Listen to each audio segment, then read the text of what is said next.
So welcome back to Third Age Reforged, but not to a battle replay. This is actually going to be a bit of a preview of 0.96. This is actually on the tester build at the moment, and I will say that most of what I'm going to show here has been posted up on the Discord, and also particularly if you're in the testers section, you'll know all of this. You'll probably know more than I do actually. So for you, this won't be so useful, so to speak, but for the people who maybe aren't on the Discord or aren't in the testers section, this will be a little insight into what's been going on. And also it shows that I haven't been particularly active on the Discord lately, but this is just also a sign that I haven't fallen off the grid entirely. I am paying attention even if I'm not present most of the time. So first of all, the first thing to do will be to have a look at what's going on with the factions. So there will actually be a small replay at the end of this as sort of a little example of what's going on, but for most of this it'll just be us sort of exploring and seeing what's changed. So we'll go to custom battle, and one of the first things actually we will be able to see as soon as it loads up, there are a couple of new maps, I believe. So if we have a look here, there is the Frozen Lake Bed, this is one that I've actually played on recently as well. It's going to be the one that I show the replay on in a moment. And it's kind of like the Dry Lake Bed. Obviously it's a much more standard map, the sort of thing that you would expect to see in one of the tournaments that goes on. Or if you want to just do a standard battle where there's not really a great deal of terrain or features, it's more of a standard one. Only it's, handcrafted, I believe. But there are a few more like this, but for the most part the maps are still going to be the same. I think actually one of the major changes in terms of the maps is WK polished up Minas Tirith to be a little bit more user-friendly, in that the first layer has been made a little bit less cluttered, so it's a little bit more conducive to fighting, and hopefully this will discourage the practice on Minas Tirith, where you could essentially, as the defenders, just make one long choke point and eventually wear the attackers down, which is not really fun for anyone. So hopefully maybe we'll show a bit of new Minas Tirith action when the 0.96 patch releases and everyone is playing it, because that might be fun. And then having a look, obviously the rest of it, we'd have to go into each settlement to see what's what, but that is the new maps. I think Frozen Lake Bed is, well, it doesn't really matter because we're not going to be going into the battles, but one of the things you'll immediately notice, of course, are these new faction logos, which I think WK made these as well actually. They've been posted up on the Discord over the past 2 or 3 weeks, I think, and they looked great there, and actually they look very high res in the engine. They look significantly better than the old ones. They're also much more tidy now. The Rebels faction is nowhere to be seen, so no more OP Oathbreakers or the like going there. But these look really nice. Rudauer have kept the same logo, as have Cardland, and Linden actually, but they've been made much higher res, much more crisp, and then the rest of them, I think they're all new. So you've got the Dwarves of Erebor over here, you've got Mordor. There has been a bit of a rename as well, so the Witch Realm of Angmar is now what Gundabad is called. So it's interesting, from a lore perspective there are a few discrepancies there, but Angmar sounds cooler than Gundabad, so I suppose it's fine. But also if we have a look within the faction, so we'll go to Umbar, because I know there have been a few changes within Umbar, and this will be a good time to showcase some of the changes. One thing to note immediately is the fact that I didn't realise that new units were going to be included, but this is the only one I've noted so far, the Naru Naaru Sentinels, which I think are a very high tier pike unit. They can form a spear wall, and this is obviously in the same vein as something like the First Legion pikes or the Imladris Guardians. You can only have one though, so a closer analogous to them might actually be the Karas Kaladhon's Guardians, because they do have a pretty high shield value of 8. But of course they don't have the multiple HP that the Karas Kaladhon's Guardians do, and they're also significantly cheaper. But they could be a pretty interesting addition to Umbar in a defensive or offensive siege, so that's an all-new unit yet there. There have also been a few renames, so Castamir's Chosen have now been called Castamir's Legion. For the most part, that is the same. One of the mechanical changes, though, that has happened pertains to Rangers. So if we pick Rangers in the past, you could have had 2 of the Castamir's Rangers. Now you can only have 1, and this is kind of a universal constant now. If you were fortunate enough to watch the tourney, the 2v2, you'll have noted that at least a lot of the ones that I saw on the live stream were very skirmish heavy, and the Rangers were a big part of that, I think, because traditionally if you're up against a very archer heavy army, the thing to do is to obviously bring a lot of cavalry, because archers, their standard archers in particular, are going to make very little effect on heavily armoured and heavily shielded cavalry. And you can run down most of the army, because obviously the offset to having quite a lot of archers is you're either going to be very light on the cavalry or the infantry front, which obviously means if you've gone for mass cavalry you can ride down the enemy archers quite easily. in practice, Rangers are supposed to be not so great against armoured and shielded units, but the body piercing more than makes up for the fact that they've got low missile damage. And so if you can have 2, you can effectively zone out most, if not all, cavalry units in addition to that. So it was a little bit of an unfortunate thing to see such skirmish heavy armies all over the place. However, now with only 1 ranger, all of that body piercing is now going to be bound up into a single unit, and this means of course that it's going to be even more vulnerable to being focused down by the enemy archers, because they'll only have to deal with 1 ranger unit. So that's a pretty significant change.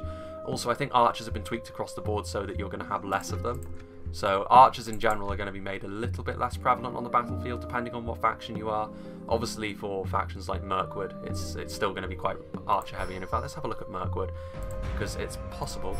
Their ranger unit are the Delupeng y Amonduir, and indeed they can only have 1 of those now. So only 1 body piercing archer for Mirkwood, I believe, which is an interesting little tidbit there, because it does mean of course that you're going to have to be a little bit more careful with how you do Mirkwood.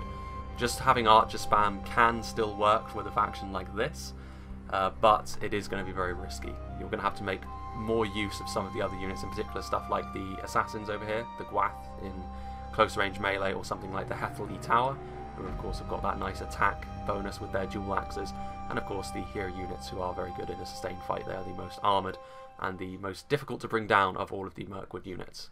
Well, an armor value of 6 isn't terrific, but it's still something at least.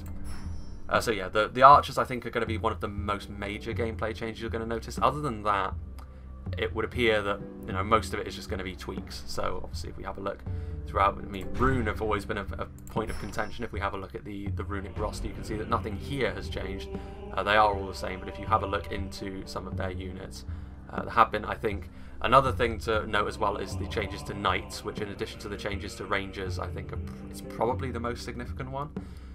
Previously in 0.95, the knights were unbreakable, and I'm sure that a lot of people were on the receiving end of the knights, where it's not really an issue of starting to kill them off, because the hit points do get shaved off relatively quickly, particularly when you focus them down.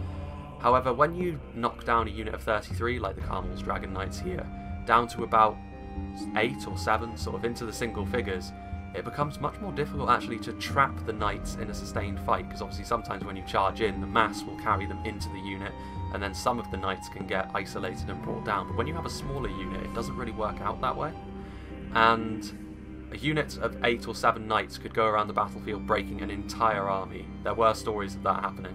I never experienced anything quite so severe as that, but knights were a little bit too powerful in my opinion. They were also not all that much more expensive than the multiple HP Lancers, and there was really no excuse not to bring knights, they were so powerful. However, now they have been made so they can break, so no longer will you see a unit of 7 knights being able to ride into the midst of entire enemy armies and break them all while they continuously cycle charge all of the units around them. Because if you do that, if you isolate them all on their lonesome, they will now rout just like any other cavalry. They do obviously still have very high morale, so the Dragon Knights here, you can see they've got a morale of 18, which is among the highest in the game, but they will break if you're not careful. Unbreakable units are still a thing, but the Knights are not unbreakable anymore. It's mostly infantry units like those from the higher tier of Umbar's roster that are unbreakable. Also, they've got a significant price increase, so you'll see that 1500 is now the standard for Knights, whereas in the past I believe you could get Knights for 1300, and this means of course that potentially you'll want to go for a multiple HP Lancer like the Dragon's Wrath Warlords here. So if you wanted to save 300 florins, which is not an insignificant amount, to get, maybe save up enough money to get a decent infantry unit like the Flagrim or the Gamprim, then maybe you want to go for the Warlords depending on who you're up against. But obviously the dynamic between Knights and multiple HP Lancers is still the same. The Knights are a better unit, but they are now, they're a better unit in every sense because they are much better in a mounted combat environment, and also, they tend to be a little bit heavier in terms of the stats. Like you can see, 6. The attack of 8 is very good. They can form Wedge as well, which is interesting. I've not seen Wedge used in Reforged as of yet, but I've gone into Wedge in the past and said why I haven't really seen it all that much. But yeah, the Knights are obviously still a superior unit to the multiple HP Lancers, but you now pay a significant amount more for the Knights, and they are also, there is more of a risk in bringing them now.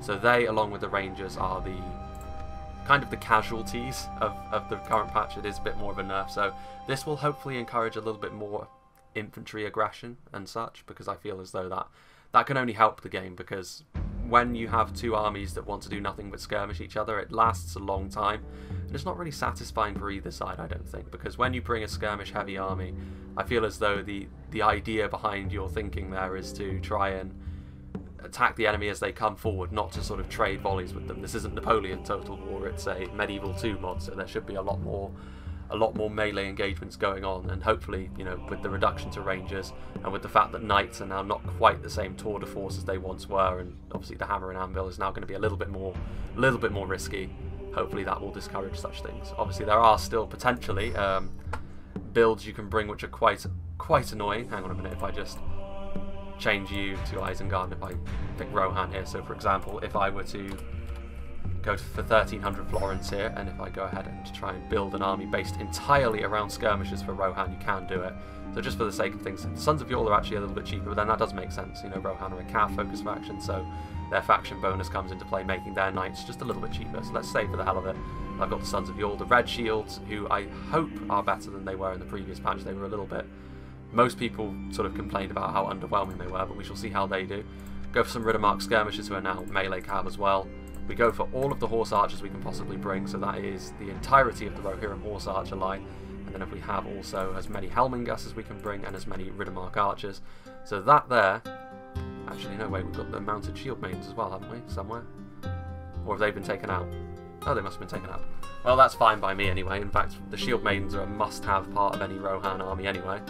So where be they? There they are. So that, so far, is entirely a ranged, except for the General's Bodyguard unit, army of Rohan, and I know there is a certain someone on the Discord who likes to traffic in such builds. This is the sort of thing which can be quite tiresome to fight against, but obviously now there are multiple counters to do it, and honestly, Rohan are one of the only factions that can do something like this and can't. So, you know, and with Rohan's infantry not being quite up to the same level as some of the others, it is understandable why this is. But now we shall go into a battle. We'll go into a small battle replay. I should warn you, it's not close in the slightest, but it does showcase some of the new unit models from Angmar and Umbar. So I will see you on the battlefield, and we shall go through some of the new models, which most of them have been done by Cower and Coma. So Kuro's modelling friend, his shadowy modelling friend, has come good again. So, welcome to the frozen lake bed. Naturally, if we just have a little look around, you can see that it is more of a standard map. It's not a carbon copy of dry lake bed, just in a sort of grassy environment. And it's actually not frozen, interestingly enough, but it does look a lot like the old Mountain Pass map, just sort of a more... Well, at least the locale is. The flat nature of it obviously makes it anything but Mountain Pass. But this is the sort of map that is going to be used, I think, for the tournaments. Obviously, if you wanted just more of a standard battle, this is going to be your cup of tea. But let's have a look at the unit models. So first of all, we have the Orc Marauders from the Witch Realm of Angmar, and if you have a look, they have had some minor changes done to them. A lot of them have got new helms, and this sort of makes them a little bit more unique, sets them apart a little bit from the Mordor Uruks, of course, who they look quite similar to in many ways, but obviously it gives them a little bit more flavour, a little bit more of a disorganised nature as well, because many of them have got different helmets, so it sort of brings across the nature, the sort of more rabble nature of the orcs, so it's just a sort of very disorganised force, but they look pretty cool actually, and a lot of them, if you have a look, there's a more northern sort of look to their helms, which does make sense considering Angmar's location and its proximity to some of its neighbours.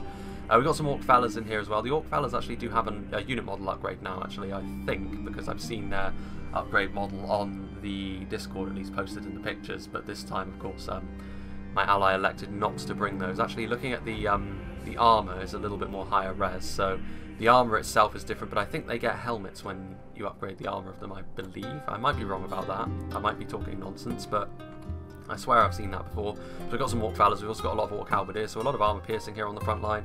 Halberdiers, of course, share the same unit model as the Orc Marauders, so they too have been given some new helms to accompany them. We've also got back here some Guardians of Kharndoom, who remain unchanged. Their unit model upgrade, of course, is just the fact that their armour becomes a little bit less rusty. But the Guardians of Kharndoom are a very good unit nonetheless. They are mostly unchanged. Having a look here, we have the Witch Realm Hammer Guard, who are of course a very nice shock unit, backed up by some Trolls of Gundabad. Interestingly enough, my opponent has elected not to bring any cavalry, which during the course of this battle you'll see why that's an awful mistake. But I believe the Witch Realm Inquisitors, the Witch King, is actually now one of the unit models in there, in a similar vein to how Theoden is in the Sons of Yore, and Aragorn is in the Elisar's Vanguard and such. And over here we can see more Marauders. I believe he also has several units of Hidden Snugger, but he's got a very heavy infantry force, of course, as Gundabad often have. No cavalry, however, as we will soon learn, is a terrible, terrible mistake. Meanwhile, looking over here, we can see that we do have some Castamir's Legion, of course. They may have a different name, but in function they are very much the same. Definitely one of the more elite units that you can mass on the front line of heavy infantry. Very similar in many ways to the Guardians of Khan Doom, as I've said in the past, in the sense that they are a more expensive but more elite and solid option for your front line.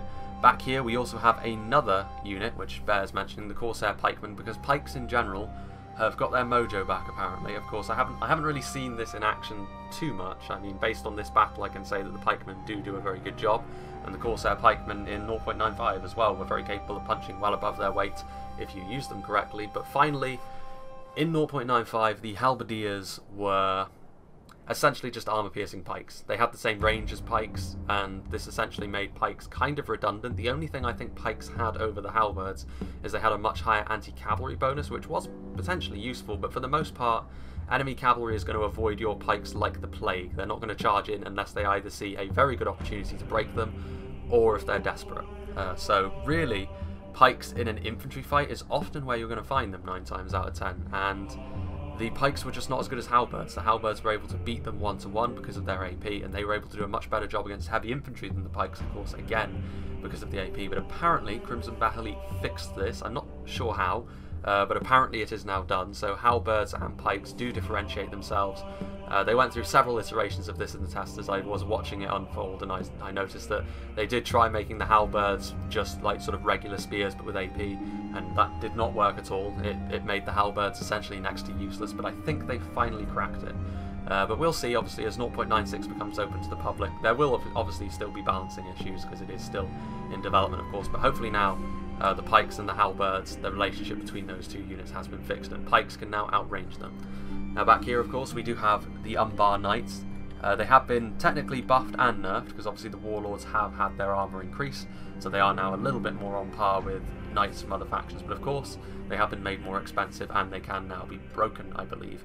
All Knights, I think, can be broken. I mean, if the Warlords retain the sort of locked morale that the foot-based units do, that's a massive advantage for the Warlords of Umbar could potentially bring to their enemies. We can see Castamir back here with his very ornate helmet indeed.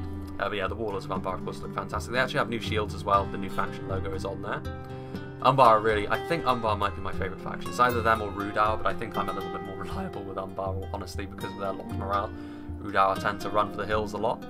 Here we can see the Corsair crossbows, of course, with their armor-piercing missiles, very much the glass cannons. The fact that they can hide, however, means they can't just be focused down by archers immediately. It's one of my favourite features of them. The enemy essentially have to get close to you, and then on your terms you can choose when to engage your crossbow Corsairs. And with the amount of damage they can do, they can lay a cavalry unit very low very quickly. Of course, bringing the Castamir's Rangers as well. I think actually they've had a slight unit model upgrade as well. They look a little bit different. Something about them looks a little bit different anyway. But yes, obviously Castamir's Rangers. Body piercing. Most Rangers are going to act in a very similar way to each other. And then over here we have another new unit model from the Cowering Coma on one of the more basic units. We can see this is what happens when you upgrade the armour of the Corsair infantry. Now they look much more like a professional fighting army, as opposed to the standard Corsair infantry, which it looks like they've just slapped on a scale mail breastplate and were given a scimitar and a wooden shield and thrown into battle. This, however, they look much more like a professional fighting force, and honestly they could well be one of the more cost-effective front lines in the upcoming patch. We shall see. There are 203 of them, and they're not to be taken lightly. So they can actually match the orcs for numbers. Obviously, in terms of stats, they do fall behind some of the other sort of standard units, particularly from Gondor, for example, with their standard infantry. But you can obviously bridge that gap by having your big boys as well, the Castamir's Legion. And then finally, the unit that I've saved for last is, I think, one of the units that they're most proud of in the Númenórean Lancers. Essentially the Númenórean Shield Guard, the mounted variant. The dismounted version also look like this, and they look pretty fantastic. And this is the Umbar variant, so if we have a look back here, you can see that they have burgundy red capes to signify that they're from Umbar. The Mordor variant have a sort of sickly green tint to their capes to represent the fact that they are from Minas Morgul and are the Witch King's loyal riders. So yeah, the Númenórean Lancers, of course, still functionally will act the same. They are still Lancers. They're tough, but they're not multiple HP. So if you use them correctly, they can do a lot of damage, but if you get them caught in a situation that they don't like, they will fall apart relatively quickly. So, without further ado, let us begin. Here on the frozen lake bed, now obviously with my ally's army, as he picked Gundabad, I actually went much lighter on the skirmishers. If I was facing off against a faction I thought was going to be defensive, I probably would have traded in at least the Corsair, a couple of units of Corsair infantry for a couple of units of perhaps the Belagire archers, or even the Abrazani if I could afford it. Honestly, I only brought the Númenórean lancers in this situation because I thought they were a new unit and everyone would want to see them. They are a risk against Gundabad a lot of the time though, because Gundabad do have the tools on horseback usually to deal with lancers in the shape of those warg skirmishers and of course the fearsome Witch Realm Inquisitors. You can see that he's actually going to make a beeline for this side of the line over here, which is bold considering that my warlords are over there and my general will of course be inspiring his men. And obviously if he chooses one flank, that's going to allow me to wrap around here, and you can see that I'm already doing so with my Númenórean lancers. I'm going to send them right around the back, and I'm also going to send a flanking force of my infantry and pikes over here, my Castamir's Legion. Going to engage along as wider engagement as I can.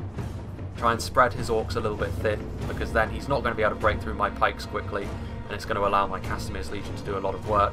We look over here, he is trying to wrap around me over here with 3 units of Orc Marauders, which is not an insignificant force, but I am going to send my Warlords of Umbar out over there, because he's got no defence really against my Lancers just giving him the business. The Trolls could potentially crack through my lines, but I've got 2 units of Crossbow Corsairs with their armor-piercing missiles, which are going to do a lot of damage. Meanwhile, if we have a look over here, the Orc fellas do get into the battle over here, but they were in a bit of a column formation, but on the charge they do a pretty decent amount of damage to my Corsair infantry over here. And in fact, if we just turn it down a little bit while everything's going on. You can see here, however, on the front line that the Orc fellas are already routing because they were unsupported, and they are facing off against elite Castamir's Legion, backed up by the Corsair pikemen really anchoring my line over here. And if we have a look over here, we can see that my general is also charging in the Warlords of Umbar, who are going to get an absolutely devastating charge here onto the Orc Marauders, just to prevent them from wrapping around my Corsair pikemen.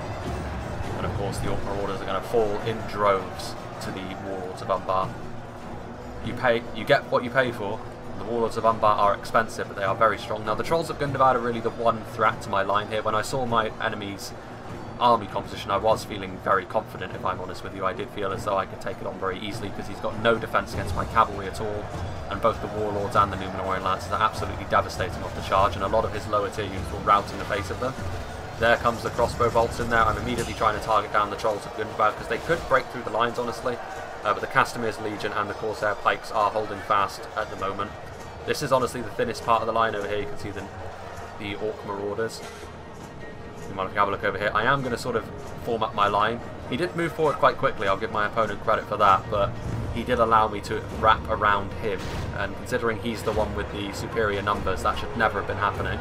Over here, the Corsair infantry, now that the charge bonus of the Orc fellas has worn off, starting to do a lot of damage. Also, my body-piercing Castamir's ranges are also opening up, but actually if we just get a nice look here at the Númenórean Lancers as they charge in, getting a lovely charge there into the back of the Orc Marauders, and there's nothing my opponent can do to stop this. He's got no skirmishers, he's got no javelin men, and he's got no melee cavalry or wards.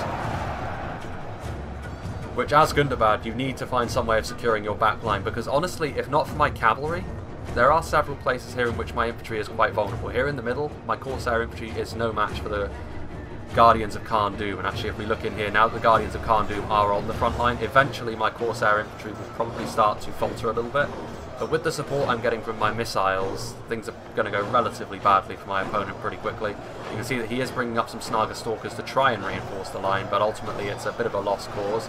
The Witch Realm Hammer Guard are getting in here, and they are going to do a significant amount of damage to my Castamir's Legion. They will beat my Castamir's Legion, in fact, but my Corsair pikes will be sufficient to hold them in place long enough for them to not really affect the battle too much. And again, this is just almost too good a blob to pass up. My Warlords are just cycle charging in over and over again. These Corsair pikes just pinning them in place. The Trolls of Gundabad are starting to fall away. You can see several of them have died already. The rest of them are all bloodied up. Very good news for me, and I'm also still bringing my crossbow Corsairs around the flank to get them here so I can just fire all along the Orc line, but I'm honestly not sure that my opponent is going to be able to keep his army together enough for that to happen. There's this big blob over here that I'm using my Castamir's Rangers on. The momentum of this battle is well and truly in my favour, so I'm just continuing to push. We can see here the Castamir's Legion fighting while the Númenórean Lancers get a nice charge, and that's going to send more of these units routing. The Orc fellas as shock infantry, lower tier shock infantry, they've got very low morale. And still those body-piercing arrows come flying into this huge blob, just tearing into them. see these crossbow corsairs still moving up, and eventually then of course I'm going to be able to wrap up the line and just continue to move in. Here in the middle is where my opponent is doing the best. These Orc halberds have managed to set up a decent front line here, and they are slowly but surely wearing my Corsair infantry down. My Corsair infantry is going to be able to hold long enough for the reinforcements from the right flank to come and get them, or come and relieve them I should say, and the crossbow corsairs are still moving in. But really this battle is only going in one direction so far. But the Witch Realm Hammer Guard doing a decent job of trying to push forward my Corsair pikemen just to sort of keep them in check. The trolls are still alive, interestingly enough, doing a very nice job. But ultimately this big flank from my opponent, which is where I think he was hoping to try and overwhelm my lines with severe amounts of Orc Marauders and Snaga just sort of rushing around the flank. But all it really took was my unit of knights, and I was just able to completely shatter them. And they're going nowhere fast. It's basically 3 kills for my knights. They have lost half their men. The burgundy-clad Númenórean lancers charging into the back of these Orc halberdiers, relieving my slightly flagging Corsair infantry. And now here you can see the great horde, the flanking assault, more Corsair infantry coming in, of course, backed up by Castamir's Legion. Interestingly enough, one of my opponent's units of Orc Marauders did return, and I was actually hoping to get my crossbow Corsairs in behind the front line, but when his Orc Marauders came back from routing, he of course went into melee to try and stop them. But I immediately, of course, then turned my attention of my Númenórean Lancers into them. Over the course of the battle, I have taken around 10 casualties of my Númenórean Lancers. Obviously, attritional casualties on a unit without HP is to be expected, but the Orc Marauders rout in the face of Corsair Infantry and Númenórean Lancers. If you have a look over here, a huge concentration of the enemy Snaga is trying to push through the lines, which honestly he probably should have done earlier on in the fight. Our men have slain the enemy general.